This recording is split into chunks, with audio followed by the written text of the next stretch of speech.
Hello everyone, shout out sa lahat ng dyan. And for today's video ay maglilinis tayo ng okra.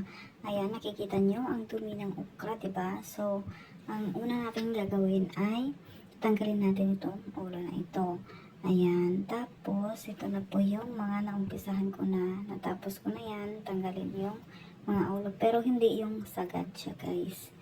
Ano lang, kunting bawas lang dyan para hindi lumabas yung niya, yung tubig niya dyan sa loob, kasi mamaya lalagain pa natin yan siya. Ayan, so kagaya yan, kunti lang, ayan, ganyan lang. Ayan, so ayan lang guys yung gagawin ko hanggang sa maubos yan silang lahat. Tapos pagkatapos kong gawin putulan ng mga ulo ang mga okra na yan, ay lilinisan ko na rin. Babanlawan ko sila ng una kong huhugasan sa malamig na tubig. Ayan. Tapos, ang pangalawang tubig na ihugas ko ay medyo mainit.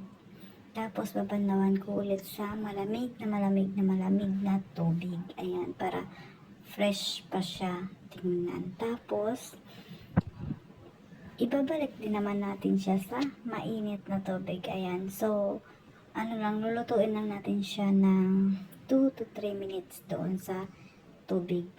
Ayan. So, stay tuned lang kayo guys hanggang sa matapos itong aking video.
So, ito na nga po, ay tapos na po ito. Nabanlawan na natin sila. Ayan. So, ready na ilagay sa kaldero. At ayan na nga, naglagay na ako ng pauna sa kaldero. Ayan. 2 to 3 minutes lang yan siya dyan sa mainit na tubig. Hindi siya pwedeng malata, guys. Ayan. Kasi pag malata yan, ako, uulamin ko na lang. O, paborito ko pa naman itong okra na ito. Sobrang dami talaga. Kasi panglagay to nila sa manok. Ayan, dun sa marag na manok. Tapos marag na laham, ganun. Tapos minsan sa tashriba din. Ayan. So, ang sarap nan, guys. Yung time na yan, guys, nag-ulam talaga ako kasi hindi pwedeng lulutuin ko lang siya, hindi ko siya matitikman. O, diba? Paborito eh. Ayan. So, nilipat na natin siya sa strainer at hintayin na lang natin na lumamig. Ayan. Pagka lumamig na, ililipat din natin yan siya sa plastic mamaya. Pero hindi ko na po siya nakuhanan kasi nandito yung amo ko nung time na yun. Tiningnan niya kung gaano kadami iba ang nilalagay ko sa isang plastic. So, wala akong time na kuhanan yun ng video. Ayan, kasi bawal siyang makita sa camera. Ayan. Ganyan lang siya. Ayan. So, ito na yung second batch na nilagay ko. Ayan, so hintayin na lang natin yan siya.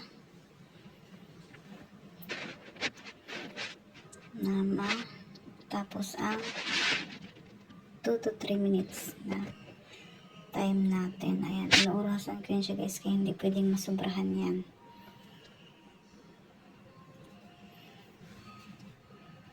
Ayan, guys, sana nag-enjoy kayo sa aking video. Thank you so much.